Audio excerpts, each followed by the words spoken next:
Welcome to AAU Teen Talk TV. You're watching AAU Conversations with Verdel Jones, and I'm your host, Verdel Jones. This show is dedicated to providing you concrete, relevant, timely information. We have a great show this afternoon. We have a special guest in studio, and he's going to be talking about job tips for college students and grads. So we're really excited about that. So, in the words of Maya Angelou, when you learn, teach, and when you get, give. Welcome to Conversations with Verdel Jones.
Welcome to AAU Conversations with Verdel Jones. Before we get started with our conversation this afternoon, I would like to thank our special sponsors, Mr. and Mrs. Roger and Shavonna Johnson. They are the founders of the Whitney E. Johnson Foundation, which is a not-for-profit organization. They're also the executive producers of AAU Teen Talk and AAU Teen Talk TV and AAU Teen Talk Radio. And they are also the founders or CEO and CFO of the AAU Youth Magazine. Now, AAU stands for All About Us, and that's what we're about here at AAU Teen Talk TV. For more information, you can go to our website, aauym.com. So, I just want to get started with our conversation this afternoon. One of the things that I think is really important and that should be stressed is when our students go to college, they should be prepared for actual employment. So we have a special guest in our studio today that's going to kind of talk about how students can get jobs, not only in, after they graduate from college, but when they're in college. Internships are so important, and we're going to talk about the importance of internships. I hope we get to that discussion. My children, they were able to do some internships while they were still in high school. And I think that really benefited them once they got into college and they were used to a work environment and they knew how to network. And we're going to be talking about network in our next segment. So you got to stay tuned for that as well. So I'd like to introduce our guests. We have James Jadotte here. He is a human resources specialist. He is also the owner of Career Peer Consultant. So we are so excited to have him here. I also just want to say on a personal note, he is a former student of the district that I'm affiliated with. So we're so proud of the work that you're doing, helping, your peers to get jobs. And, I was thinking as I was coming over here this afternoon that it's nice to have this young energy in our studio, someone who, can relate to our youth and help them find the opportunities that are best for them. So, I know you're dedicated to helping students and job seekers gain that competitive edge. So that's what we're going to talk about this afternoon. So give us some, welcome. Thank you, Verdel. Thank you. I'm excited to be here. Good. So tell us a little bit about your career journey. Like, how did you get into starting your own business and becoming a human resources specialist? Like, just give us a little overview so our viewers can kind of understand what you're about. Verdel, great question. My simple answer to that is a strategy. I put in place a strategy from day one, graduating from my high school and going on to the university I did. Mm-hmm. Took myself from New York to North Carolina. Small community college, great university, High Point University. And from day one of being in college, I set in place a strategy. I wanted to be in human resources. My freshman year, I did an internship with the company I now work for. Okay. And strategically placed myself for semester one, year two, same company, year three. Wow. Year four, graduated and had a full-time job waiting for me. Absolutely. And I have a question because you said you knew you wanted to get into human resources. Most students at 18 years old don't even know what human resources actually is. So what was that motivation for you to get into that field? So when I interact with clients of high school and college students, I tell them to really absorb what their professors in college have to offer them. Right. Mm-hmm. At the time, my freshman year, I was taking a class, a human resource class. I had no idea what human resources was. Right. You were a business major? Business Okay, major. right. Mm-hmm. Now, the content was absolutely phenomenal. Mm-hmm. And the way that the teacher expressed the information was Okay. really, really keen to helping me Interesting. decide that human resources was a good option. Huh. Now, I tested the water my first year. I Right. did the internship my first year, and I said, this is great.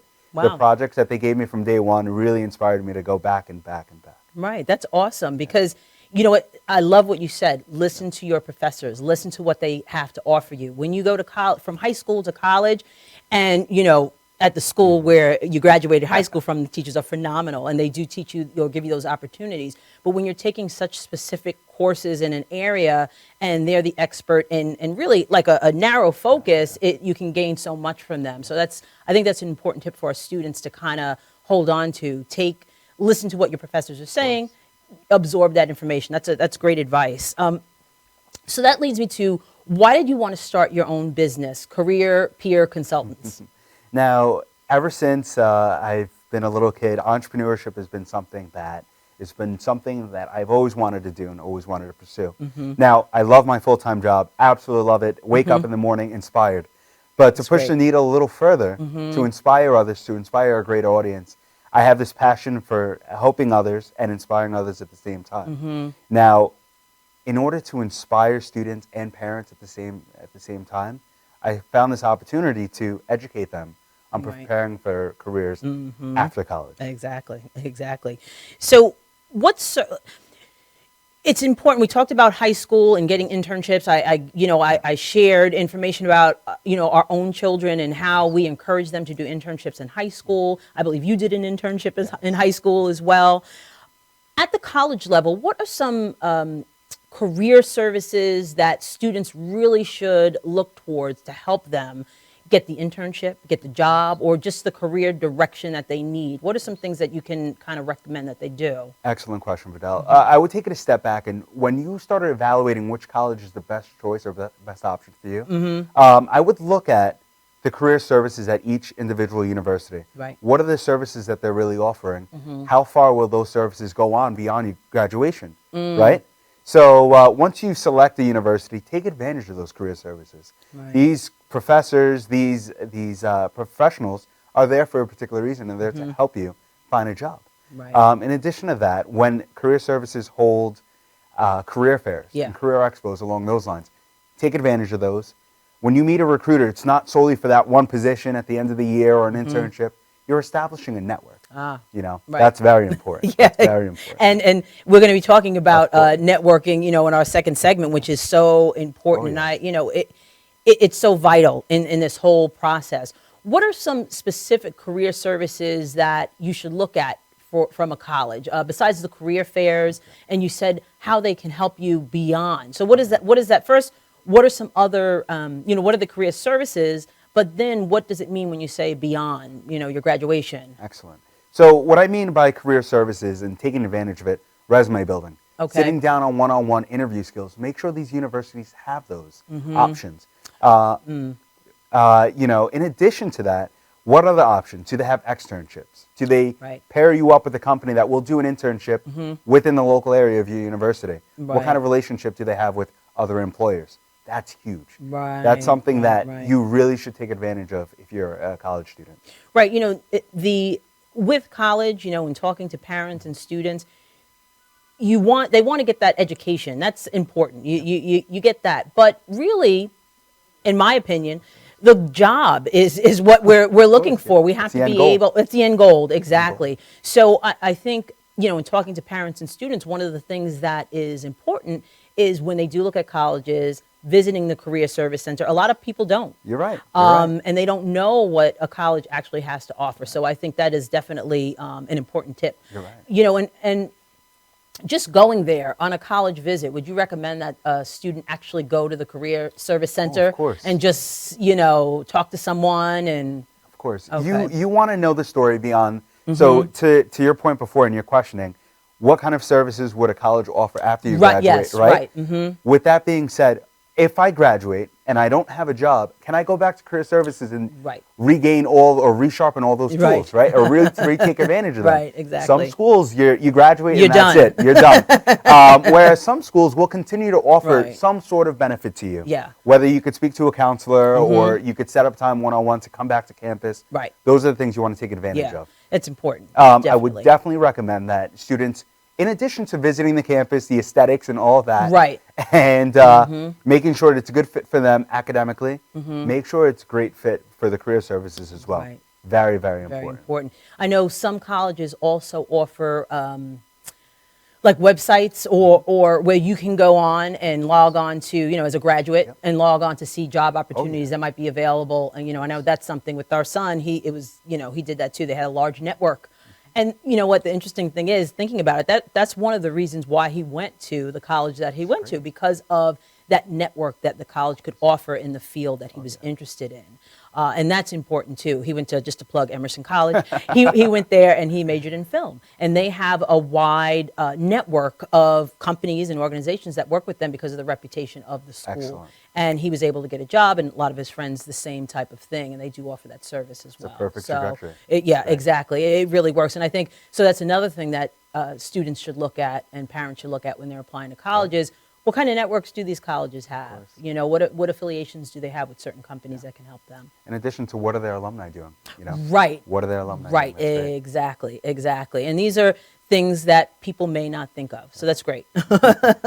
So now we're going to get more into like some of the things individuals need to do to make sure that they're presenting the best self.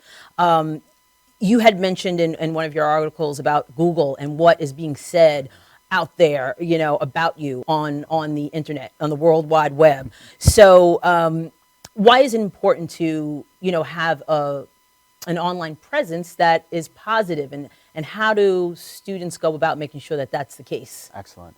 So, your online presence is just as important as your credit score is when you're looking for a mortgage. Right. It's something that's out there. It's in the face of recruiters, other professors, peers. And it's something that wasn't there 10 years, 15 years ago. Right, absolutely. Right? So what I educate, and I try to stress this to students as much as possible, be conscious of the information that you put out there about yourself. Yeah. Whether it's via Twitter, Instagram, our pictures, Snapchat. Snapchat, everything, Right. everything along those lines. These social media tools can be used as such a benefit. Right. But at the same time, we need to be very cautious on what we're posting out there. So my best practice is to simply Google your name. If you find information about there that a recruiter shouldn't see, Right. then you should probably work your way towards removing that stuff, right? Right. Or finding a way to remove those items. Now, in addition to that, some people say simply, all right, I have my permission set so no one can see anything.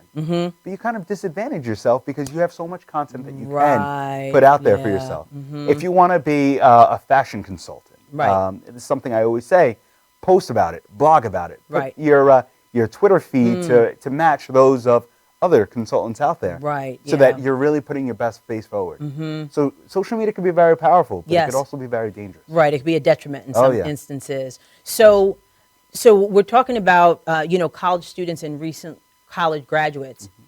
At what point should they really be aware of that? Because you're in high school, you do silly things in high school. So at what point, I noticed that a lot of students will, as they're applying to college, they'll try to clean it up. So at what point should students really be concerned with that? Or is that something they should always be thinking about from initially going on to social media, That's great. It comes down to your brand. From day one, you should know that this is my brand, and this is what I want other people to think about me if they happen to look me up on social media. So it really starts from day one. I would stress this to high school students. Sometimes it doesn't click as well until they really graduate from high school and go off into college. Exactly. But then you need to re-engage them as soon as they come back on campus or college when they start from day one freshman year. Engage them about how important it is to have a clean online presence. Right. And do companies look at this? Do they really take the time? Because we always ask college admissions reps, do you look at social media for students? And a lot of times what we hear is, we look when there's a question, we have a question in our mind about a student, or we look when we can't make a decision about a student. So they tell us, and granted, not all colleges have the resources to be able to do this, but a lot of them more and more are saying they use it as maybe, a student is teetering on getting in or not. They will, look at this. Do employers do the same thing? Now, here's the thing. Here's the thing. I'm not going to say that an employer would potentially make a hiring decision based upon it. But if they're teetering in that sense, if that information, if I'm a recruiter and I'm looking at a candidate who has all this stuff posted about them partying and things along those lines, do I want this candidate to really be an employee of my company? Or what else is he or she going to say about my company moving forward? So it's really taken in that perspective. So it's very, very important. It's very when important. Looking for That's jobs. what the old saying is: if your grandmother can't see what's on your social media, then it shouldn't be there. You're right. You're right. Of course. So let's just take just a little step back. I want to talk about the importance of internships. We did talk about it. And from your own experience, you started, as a freshman, and then all 4 years you did your internship and you ended up with a full-time job. So that right there shows the importance of internships. How can students balance that, though? So you're a college student, you have academics, you have activities, you have a lot of things going on in your life. How can you, one, find an internship? And the second is, how can you manage all of that? How does a student go about doing that? So it's not uncommon to get bombarded with different activities and things, especially if you go away to college. If you're on campus 24 hours a day, it's very easy to become overwhelmed with everything going on. Absolutely. My advice to students is to really set a strategy. What exactly is my end goal? What do I need in my end goal? If I want to be a human resources professional when I graduate college, what are the things or knowledge, skills, and ability I'm going to need to pursue that job when I graduate? So when I know that, I'm able to better align the projects and activities that I do from day one as a freshman. So maybe I want to be part of the HR club on campus, if they have one. If they have one. Or the business society, right? Or maybe I want to join my local professional human resources organization in my community. Maybe things along those lines and build a network around that. So really setting a strategy before getting engaged and taking on too much. Too much. Too much. Because a lot of students, do that. But what I'm hearing you saying is be involved, but have a targeted involvement. To being, surround yourself with those industries that could potentially be beneficial to you. Now, the importance of internships, to bring that a step further, when you get involved and surround yourself with all these individuals that are currently doing it or are passionate about pursuing that specific goal, you also put the frame in mind that this is exactly what I want to do. Now, if you do that on the other hand and you don't like it, well, you put yourself in a better position to say, okay, well, let's pivot from here and make adjustments and, re-navigate. Let me ask you a question. Going back to the internship, what should a student be doing at their internship besides, learning about whatever the career or job might be? What should they do to set themselves apart from the intern next to them? What can they do without being obnoxious? Of course. Without being obnoxious. Take advantage of projects. It's an ever-changing job market, and every day there should be new opportunities. If they aren't given to you, seek them. Create them. Exactly. If another team next to you happens to be working on a project, you could politely ask your manager, hey, can I devote 15 to 20 minutes out of my time to work on this project, or a couple hours out of the day to devote to this project? I was very fortunate enough. My manager, when I did my first year internship, said, James, I'm going to split your summer in half. You'll work on compensation one side and then human resources and equal employment opportunities on the other side. So really splitting up that time and getting yourself as much breadth and depth knowledge. Right. And putting yourself out there. Of course. And, a lot of students feel uncomfortable with doing that because they feel that they are being too aggressive. What would you say to a student who kind of feels that way about doing those, speaking up, so to speak? Definitely get your foot out there. Speak up as much as you are able to at a respectable level, of course. Right. But get your name out there. Establish who you are. Make a name known for yourself, because at the end of the summer, your internship is over. You want them to look around in January and say, hey, James did an excellent job on that Exactly. project. Right. I hope he's coming back this summer. Right. Right? Absolutely. Absolutely. You have to, it's a balance, it really is a balance. But I think, when, these individuals have, the younger students or, young professionals coming in, we're eager to teach them, how to do things. And, I think students, they shouldn't be afraid of speaking up and trying to be, engaged. So let's talk about making, standing out. We talked about the internship and how you stand out, but before you do all of that, there's some steps that you have to take. There's a resume, there's the interview, there's the cover letter. So let's talk a little bit about the resume and how I get inundated with a lot of resumes. If we have a job opening, I can't even tell you how many resumes for one job. How does someone set themselves apart on the resume? And then after that, I want to talk a little bit about some resume tips. So the best way to set yourself apart from establishing a resume is keep it clean, keep it concise. Really use your margins and your borders to your advantage. Countless amount of resumes that I've seen throughout my career, my short career, my full-time job, and all throughout college, I would help students with their resumes and things along those lines. But I've seen my fair share of disorganized resumes and things along those lines. But what it comes down to is do it more than a template. Don't simply go to a template, type in your information. Right. It's so obvious. Of course. It is obvious, especially when you have an objective to get a job, right? You really want to be very specific to the organization you're applying to. So do a little bit more research. Your resume is just as good as your key to get you into the door. That's really what it serves for. Beyond that, it's up to you to really present yourself in that manner. Present yourself, exactly. Yeah. So keep it clean, use the margins consciously, and don't use a template. So, strictly, that template. And what about like the length of the resume? You always say, you always hear if you're a new to the profession, it should only be one page. Does that hold true?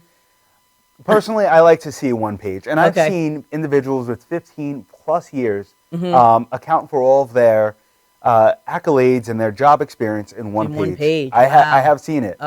So I know it's possible. Here's what sets your resume apart from the individual that has 3 or 4 pages on their application. Be very concise to the position you're applying to. Identify it as relevant experience. Read the job description very closely. And look for keywords in the job description that you can plug and play and put into your resume. Now, don't copy and paste the job description into your resume. But as you go down the job description, really evaluate, what have I done in my career that speaks to that. That speaks to that.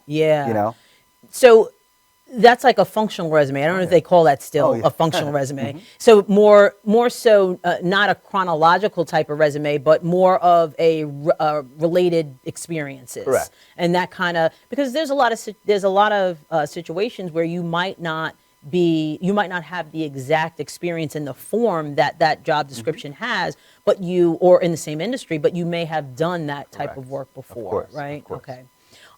So that's the resume. Now, what about the cover letter?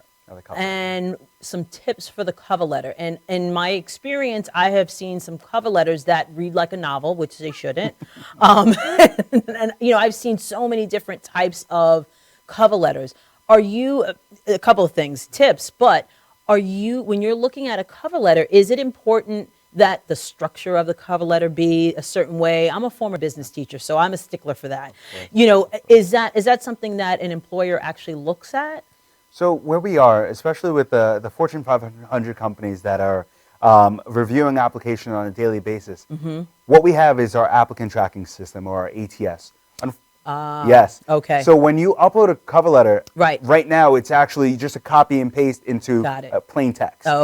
Now, so it doesn't really matter. It doesn't really matter the formatting. However, if there's an opportunity to upload a PDF, then formatting is very important. Of course. Yes. Yeah. One thing that you could do to set yourself apart, as you mentioned, you've read longs that were as long as a novel. I could imagine.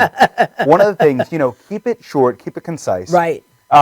Tailor that cover letter to sell you for that specific job. Okay. Don't tell me that you're looking for an open-ended job and an open-ended company. Be specific. Be very specific. All right, we only have a couple minutes left. Okay. One of the things, we have 2 minutes left. So one of the things that I want to get to really quick is interview. Just 2 interview tips that you can give people. Of course. Be on time, be concise, be polite, be respectful. Be very specific in your answers. If you don't understand something that the interviewer is asking, simply ask. Okay. We're humans. We're frank. That's you right. know, be very genuine about it and be able to digest the question and answer it. And try to put your recruiter hat on and really ask yourself, what's a recruiter really looking for when it comes to this question? Are they trying to assess my accountability? Are they looking for my customer service skills? Right. What do they really need from me to answer this question? Okay, well, I want to thank you for being Well, it's here been a this pleasure. afternoon. And we mentioned that you have your own business. It's called Career Peer Consultant. How can people reach out to you, and get information about the services that you provide? So to reach out to me, reach out to careerpeerconsultant.com. Simply email james.jadotte@careerpeerconsultant.com. Follow on Twitter, multiple forums to contact me. Awesome, awesome. So again, we want to thank James for coming here this afternoon. A lot of great information about tips for the college student. Thank you for watching AAU Conversations with Verdel Jones. And remember, in the words of Maya Angelou, when you learn, teach, and when you get, give. Thank you.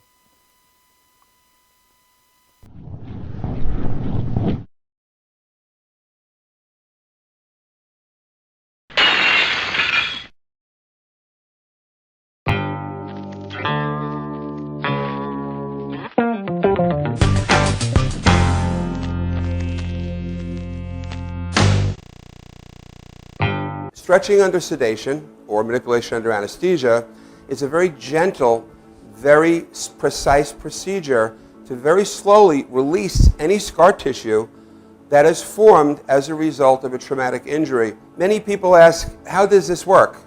Will I get hurt? Will you stretch me too far?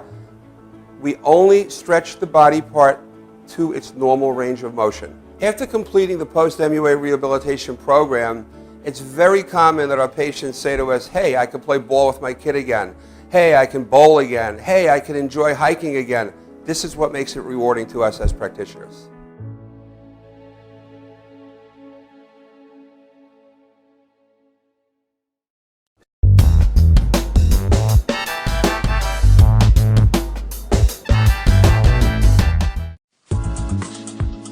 Welcome to the Rehab Center located at 2025 Brentwood Road in Brentwood, New York.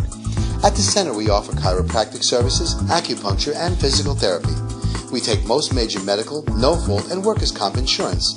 If you need these types of services, contact the offices at 631-234-4949. That's 631-234-4949. Galaxy Luxury Coach is a full-service limousine and party bus company. Family-owned and operated, we are an industry leader with over 25 years of experience in providing best-in-class luxury transportation for your special event. Whether it's your precious wedding day, an all-day wine tour out east, your high school prom, that special birthday, or just an amazing night on the town, our professional chauffeurs stand ready to ensure your special event is truly special. Galaxy Luxury Coach has one of the largest and modern party bus fleets in the New York area. Our party buses are simply nightclubs on wheels. Concert sound systems, light shows, lasers and strobes, multicolor LED lighting brilliantly lights your party bus inside and out. For corporate and more laid-back events, we will cater to your specific needs and requests. What sets Galaxy aside from all others in the luxury transportation industry is our attention to detail in customizing our services to your special event. At Galaxy, it's all about you and your guests. Galaxy customers return time and time again because they know they can trust Galaxy to help deliver those lifetime memorable moments. Step aboard and let your Galaxy experience begin.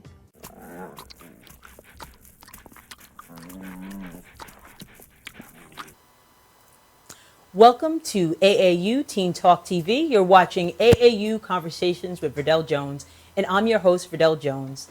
This show is dedicated to providing you relevant, timely, concrete information. We have a great show for you this afternoon. We're going to talk about the importance of networking. I mean, we're going to talk about that in a moment. But remember, in the words of Maya Angelou, when you learn, teach, and when you get, give. Welcome to Conversations with Verdel Jones.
Welcome to Conversations with Verdel Jones. Before we get started with our show, I would like to thank our wonderful sponsors, Mr. and Mrs. Roger and Shavonna Johnson. They are the founders of the Whitney E. Johnson Foundation, which is a not-for-profit organization.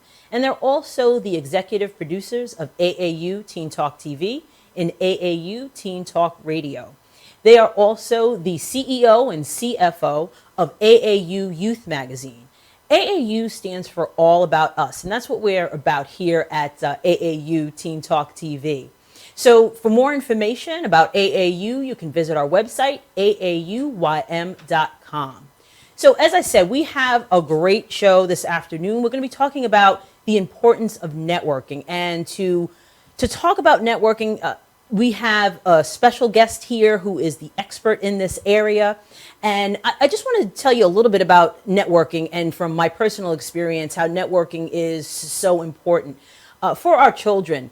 They're going on with their careers, and they were able to get so many opportunities based on the people that we know, the people that they know, the people that we know who know someone else. So they were able to really see how networking kind of works in action. And I think that it's important for people to realize the importance of it when they want to try to find the career or look for opportunities that will benefit them and someone else. So again, we have a perfect guest here that's joining us via Skype.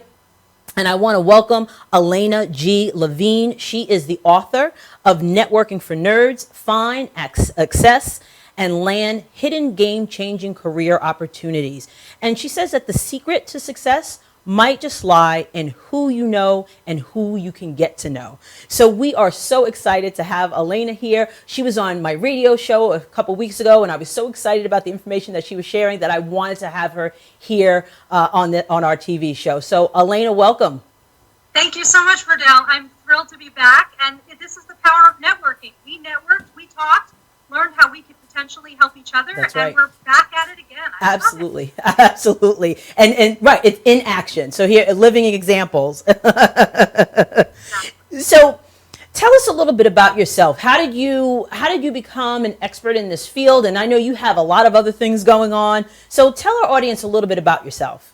Sure. So I am a nerd. I'm definitely a nerd. I love math and science, but I'm also an expanded nerd. I have a diverse background, and I'm interested in performing arts. I'm a comedian in addition to being an entrepreneur and a career consultant and a writer.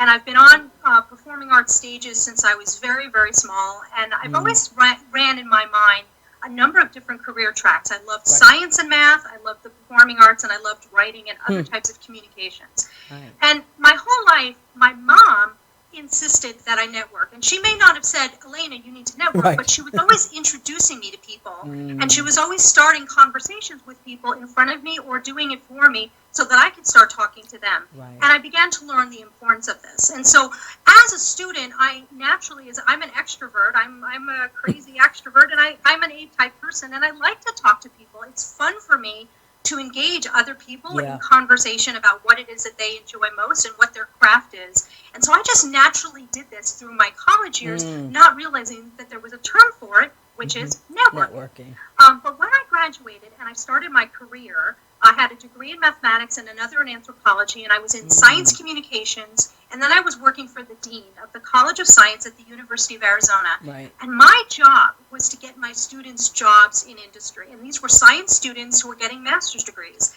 And they were science students just like me. They did not get any business or networking education as part of their scientific curriculum. I mean, nowhere in any of my algebra or calculus classes did a single professor ever say to me, you have to network if you want to get a job in math or anywhere else.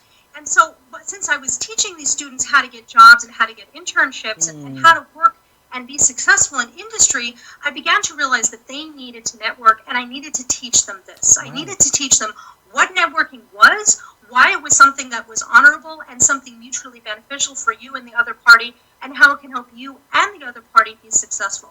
And that's how I started doing this more formally, doing workshops and career consulting to help people with networking.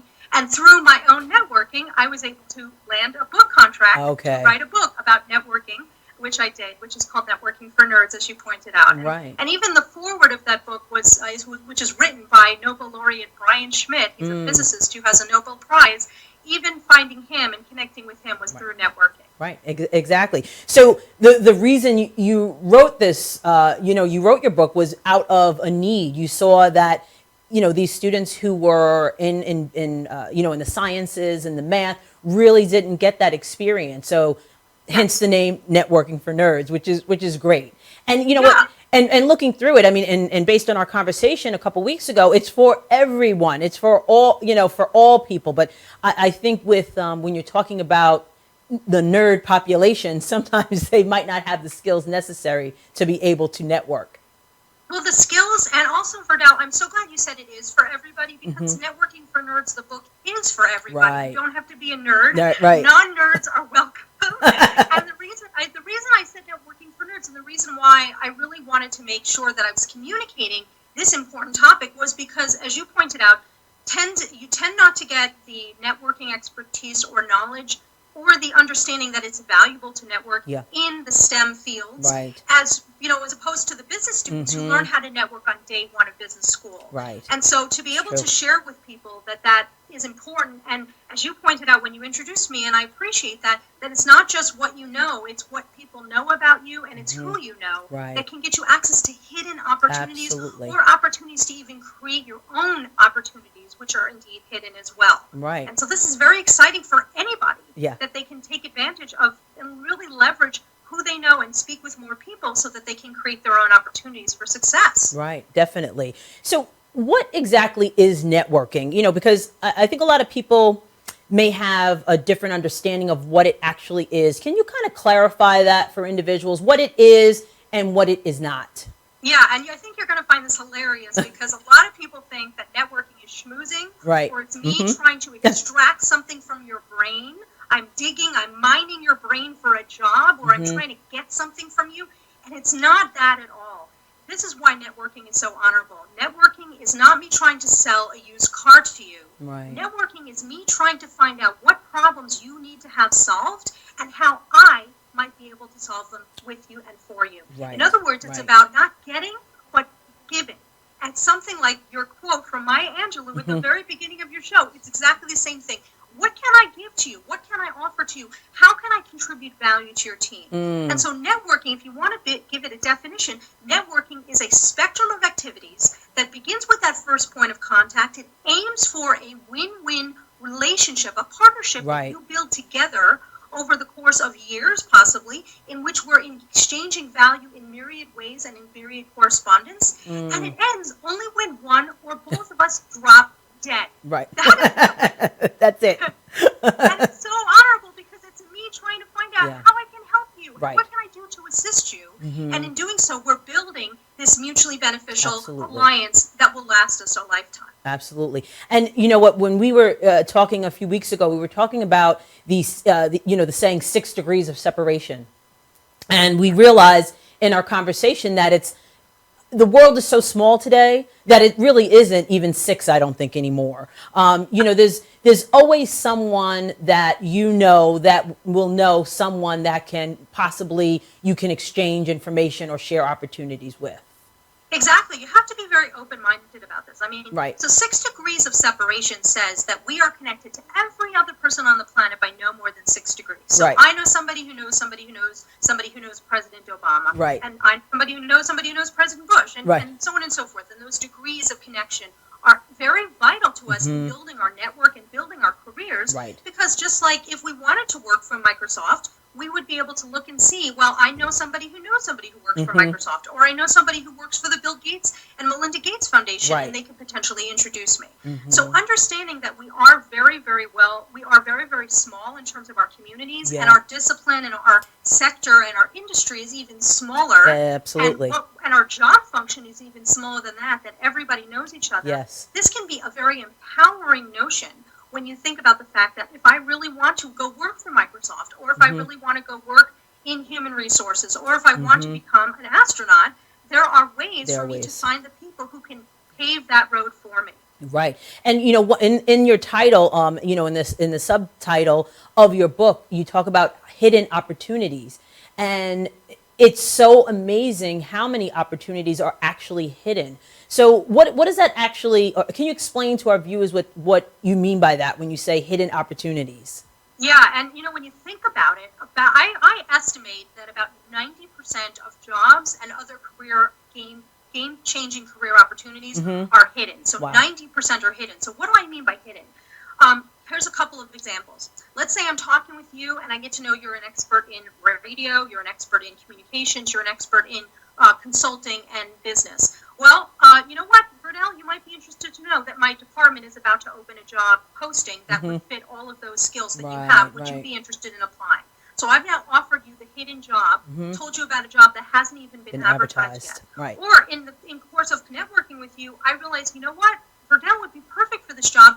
I do have a job. I'm not even going to open the job now. I'm not even going to advertise it at all. Right. I'm just going to cut to the chase and invite you in for the interview because that solves my problem Absolutely. faster because you've become a known quantity to me. Right. But it's not just jobs that are hidden. And that's what I want people to really recognize, this power. Because if you see somebody walking down the hall at a conference or you're sitting next to somebody on an airplane, talking with them and engaging them in conversation could actually elucidate a hidden opportunity, which could be just to meet somebody. It could be to find out information about a different career path that you know about. Right. Or I might find out, again, in talking with you, I might find out that you're really brilliant in X, Y, and Z, and I might say, you know what? We don't have an opening in that job, in that realm. We don't have an opening for somebody who's an expert in radio and business. But you know what? I think you'd be really perfect for our organization. Would you like to come in and have a conversation with us about it? Right. And then the final piece of it is that you create it yourself. In talking with me, you realize that I could use somebody with a background in radio and business in my business to move it forward, to move it to advancement, and you say, you know what, Alaina, I think I can help you. I have this background. Why don't we have a conversation? And in that case, you've created a job for yourself. But don't just limit yourself to thinking about creating jobs. Or because any opportunity can lead to a job for you and another party. Right. And I have met people just on airplanes, which has led to amazing conversations. It led to new ideas that moved my career in different directions that I didn't even realize existed. And it's led to actual physical jobs where I got paid to do something that I love. That you love, right? That is definitely a win-win. I mean, you can't beat that. So, so a lot of individuals, I think, are nervous or a little apprehensive about making that connection. So I just have like a situational question. Let's say you're at at a dinner party. It's not really, it might not be a networking event, or it might be a networking event, but hopefully you would know if it's a networking event or not. But even if it's not an actual, formal event, how do you go about making that move, opening up that dialogue and that conversation? What do you do if you're introverted type of person? Well, I'm glad you asked that question, Verdel, and the way you asked it is actually really good because any opportunity can be made into a networking opportunity. Right. They don't say this is a networking mixer. That's right. If Dr. God or Ms. Senior Entrepreneur is at the party, this is your chance to shine and really talk to them. But yeah, like if I'm an introvert or if I'm shy or if I'm just not used to going to mixers or parties or talking to somebody on an airplane, how do I begin? And I used to think that it would be helpful to have an opening line, and I still recommend that for people who are new to this, that you can have an opening line. And the opening line can be something related to the ecosystem ecosystem that you're physically in right now, right? Okay. Like on an airplane, I often will turn to the guy next to me and I'll say, where are you headed today? That's Right. my opening Easy. line, Right. right? And if he tells me, I'm headed to, Miami, then I'll say, oh, wow, that's so great. What are you doing? What are you going there for? Are you Right. looking to enjoy the mood, the food, the music? And we have a really great conversation. At a mixer, I might say, if for an opening line, I might say, hey, look at all the people here. Hey, have you ever been to this event before? How long have you been a member? Do you know anything about this? Or, hey, this line for the food is really long. So I sort of make comments about the ecosystem in which I'm physically operating. Right. But as I've gotten used to this, and I quite honestly still have some butterflies in my tummy when I enter into a networking mixer. And so the way I like to relax and sort of ease myself into it is I'll look around the room, I'll see if there's anybody who I know, and I'll start talking with them. Or if there's somebody alone, I will talk with them. Because just like in dating, nobody wants to be alone at the party with nobody talking to them or dancing. That's so true. if somebody's alone at a networking mixer, I'm going to go up and introduce myself. And now I don't need an opening line. My opening line is, hi, I'm Alaina Levine. What's your name? And so as you become more comfortable with introducing yourself and going to these networking mixers and being in networking scenarios like on an airplane or a train, you'll find that you won't need an opening line as much anymore. Your opening line is, hello, I'm my name. Right. And just make sure you call yourself your name. You really are. Not introduce yourself as Alaina unless you are an Alaina. And is there a rule? Is there a fast rule to how long you should actually talk to, that person? Because you have a limited amount of time, so you want to make sure that you kind of should you have it in your mind that you need to work the room, or yes, yeah, you want to work the room, and key is optimization. So if you have an hour, let's say it's a networking mixer or reception that is lasting an hour. First of all, you're not going to have time to meet 100 people. So don't even put that in your mind. Don't set yourself up to fail. Right. The goal would be to meet, let's say, 5 people, maybe even 6 people that you could talk to. And the idea here is that at the mixer itself, you're starting the conversation.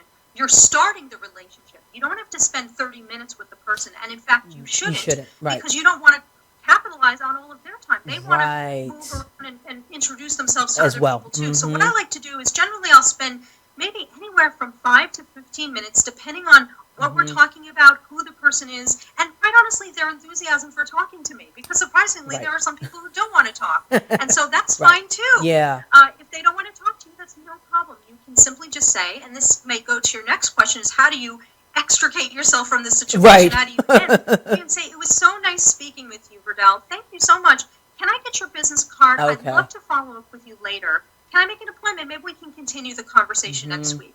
And that's the words that I use. I actually say, can we continue the conversation? And then I'm done, and I move on to the next person. Yeah. And I move, I sort of walk around the room again, maybe look around, maybe join the food line and start a conversation there, or maybe just find another group and join myself, sort of move myself into the group and start talking to somebody there too. Right. And I think that's so important that you give that tip, because a lot of times you kind of get stuck because you feel comfortable talking with one individual as opposed to, I've been there, I've done that too, as opposed to moving around the room and really, taking advantage of the opportunity that you have. Right. And let's say you are at a party and, Ms. God, right, the person in your field who's the God of your field is there, of course you want to go talk to her. And of course, Verdel, that would be you in the room, naturally. And so naturally, everybody's going to want to talk to you. Right. And I recognize that you also have a networking goal for being there too. Yeah. So I'm not going to spend 30 minutes talking to you, even as much as I want to. Yeah. I'm not going to do that. Respect it's not that time. right. It's not polite. Right. So what I'm going to do is introduce myself. I'm going to have a few conversational points that I want to chat with you about, ask you a little bit about what you're doing, and then get your contact information so I can follow up with you later. And that's where the real networking gold occurs, is after you have that first point of contact. The relationship is built on that foundation, but it's everything afterwards is what actually is the relationship itself. And so don't think that just because you go to a networking reception and you meet 5 people and walk out with 5 business cards that you're a networking god and you can go home and, I'm done. I finished my networking for the year. Check plus. Right. You're not done. It's everything that happens afterwards that really can make an impact on yours and the other person's careers. Right. So, that you bring up a good point. So the event is over. You have those business cards. and as I was saying at the top of the show, I encourage my children to do that, network, and my daughter, she's getting business cards and everything like that. What do you do next? What do you have these business cards? What do you do? Yeah, so don't put them in the corner of Right. your desk and use them as a coffee holder or anything like that. Don't use them to make origami. Instead, they're very valuable, and this is what you do. So the next thing, after you meet somebody at an event or a conference or even on the train or the plane, in the next couple of days, send them an email saying, it was so nice to meet you. Right. Tell them the context of where you met them, because they meet a lot of people, and tell them Yes. what you talked about. It's so nice meeting you at this party, at this garden. I'm glad we had a chance to talk about X and Y. As you know, I'm a student. I'm really interested in a career in human resources, and I know that was part of your area of expertise. Would it be possible for me to have a 20-minute phone appointment, or if they're local, a coffee appointment with you to learn more about your career path? I'd like to hear what you've done and maybe get some advice as to how I can move my career in that direction. And so, especially for early career professionals, for students, for youngsters, this is a very powerful tool that you have to be able to ask somebody, can I learn how you did what you did? Can I learn how you built your career? And most people like talking about themselves. Absolutely. So they'll be thrilled to talk about their favorite subject with somebody who looks up to them. Yeah. That you're the mentor in this equation, and they're the protege. They want to learn from you. Absolutely. And so that's what I would recommend, is reaching out to them, emailing them, reminding them what you talked about, asking them for that follow-up appointment. And then there's a number of other steps that you want to do, because you want to keep this relationship going and fluid and dynamic. So the next thing I would do is I'd connect with them on LinkedIn, so that now whenever you have an achievement or they have an achievement, you're both informed of it. Then in a few months, I'd put in my calendar, within a few months or a few weeks, depending on what we talked about or the nature of the relationship. Keep it going. I'll put a reminder as to when I want to follow up with them and email them again. And in the email, the follow-up emails, I'm going to do a number of different things, and even a combination of things. I could introduce new information about myself, like, it was so nice to meet you. Since we last spoke, I won the Nobel Prize. Right. Or maybe I introduce new information about them. Since we last spoke, I saw that you won the Nobel Prize. Right. Congratulations. Congratulations, Or exactly. Here's an article that we talked about on a subject we talked about. Here's an article I think you would find valuable. So it's always trying to add value to the relationship and help them see you as a valuable win-win partner, as opposed to somebody who's trying to get something from them. Right. In the early part of the relationship, particularly for youngsters, particularly for teens, yes, you want to learn something. You do want to add something out of the relationship, and that's vital information. But you can always offer to provide something else, and you never know, that first aspect, just the aspect of offering that, is just so gracious that it will really improve the relationship. It will really set a standard for what the other person thinks of you, and you never know, you might actually be able to help them. That's right. In terms of networking or providing them insight or information that they don't have. And you know what? That's interesting, because we were talking about younger, new to profession, even teens, and them not feeling comfortable about talking to adults. And anytime a young adult wants to speak with me, I'm so open, I'm so excited, because it's that energy that they have, and they're excited about, the opportunities. So I always tell young people, do not be afraid to approach, the adults in the room, because they want to hear from you, Absolutely not. You're totally right, because the majority of people, not just kids, but adults, are very fearful. They don't want to go up to somebody they haven't met before, or somebody who's a star in their field, and introduce themselves. They're afraid of rejection. They're afraid that they might be seen in a negative light. But as you pointed out, just the act of introducing yourself to that star casts a very positive light on you, because it shows them that you are invested, you're enthusiastic, you're interested, and you have the courage to stand up and say, I want to learn more about this field. And most people don't have that bravery. So just by doing that, you establish yourself as a success, as a winner to that other person, and then they they often want to help the other party. Right. I remember I was at a conference a few years ago where I was talking with some people during a break, and it turned out that one of the people I was talking to was a teenager. He was in high school. He was a local high school student who had heard that this optics conference was coming to his city, and he reached out to the conference, he reached out to the professional association, and he said, I'm a high school student. I'm really interested in optics and physics. Would it be possible for me just to volunteer at this conference? I'd love to go. I can't afford to go, but I'd be happy to work the whole time if I can just attend. And the conference people were so thrilled and so impressed that that a high school student, first of all, knew what optics was, and second of all, was interested in their conference. They said absolutely. So in the course of me meeting the student, I was talking to him, and I was so impressed with who he was and what he was doing, that when I got up on stage to give my speech, I actually called attention to him. I called him out, and I said, look at this student. He had the bravery to do this, and he's going to get so many opportunities just from doing this. Right. And you know what happened, Verdel? The president of that optics association was in the audience when that happened and heard me talk about him, and then went up to him during the next break, introduced herself to him, and said, let's talk. I want to talk to you and learn more about what you're interested in. Who knows? That could have led to an internship. It could have led to jobs. It could have led to lots of different things. And that's a hidden opportunity that kid created himself because he had the bravery to ask for something he needed and wanted in his career. So we are just about out of time. That is an excellent example of how networking, even for teenagers, can work. How can people get in touch with you? Your company is called Quantum Success Solutions. How can individuals get in contact with you, about the services that you can provide for them? Sure. So one way is, first of all, you can go on my website, and my website is www.alainalevine.com, and that's ALAINALEVINE. So it's alainalevine.com, one word. You can email me, alaina@alainalevine.com, Twitter @AlainaGLevine. I'm on Facebook/Quantum Success Solutions. And I am on LinkedIn. I have a LinkedIn group specifically for people who are interested in improving themselves and moving up in their careers. And that group is called Alaina's Alumni, and that's an open group. So anybody who wants to join that group is welcome to. And I only put information that will help people on their careers. I'll never send you a picture of a cat. That's my problem. Well, Alaina, I want to thank you so much for joining us this afternoon. Thank you, everyone, for watching AAU Conversations with Verdel Jones. And remember, in the words of Maya Angelou, when you learn, teach, and when you get, give. Thank you for watching.